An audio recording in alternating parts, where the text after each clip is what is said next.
புதுக்கோட்டை மாவட்டம் திருமயம் தொகுதிக்கு உட்பட்ட நமனசமுத்திரத்தை அடுத்த மேல தேமுத்துப்பட்டியில் ரயில்வே லெவல் கிராசிங் உள்ளது. இங்கு வட மாநிலத்தைச் சேர்ந்த தீரஜ்குமார் என்பவர் பணியாற்றி வருகிறார். இந்நிலையில் ராமேஸ்வரத்திலிருந்து திருச்சி நோக்கி வந்து கொண்டிருந்த பயணிகள் ரயிலுக்காக தீரஜ்குமார் ரயில்வே கேட்டை மூடியுள்ளார். அப்போது அங்கு வந்த கார்த்திக் என்ற இளைஞர் கேட்டை திறக்க சொல்லி தீரஜ்குமாரிடம் வாக்குவாதத்தில் ஈடுபட்டார். ஒரு கட்டத்தில் திடீரென கார்த்திக் தான் மறைத்து வைத்திருந்த கத்தியை எடுத்து கேட் கீப்பர் தீரஜ்குமாரை உடம்பில், கை உள்ளிட்ட பல்வேறு இடங்களில் கீறியுள்ளார். இதில் அவருக்கு பலத்த இரத்த காயம் ஏற்பட்டது.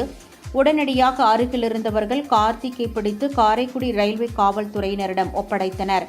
காயமடைந்த தீரஜ்குமாருக்கு முதற்கட்ட மருத்துவ உதவி அளிக்கப்பட்டு பின்னர் மேல் சிகிச்சைக்காக ரயில்வே மருத்துவமனையில் அனுமதிக்கப்பட்டுள்ளார்.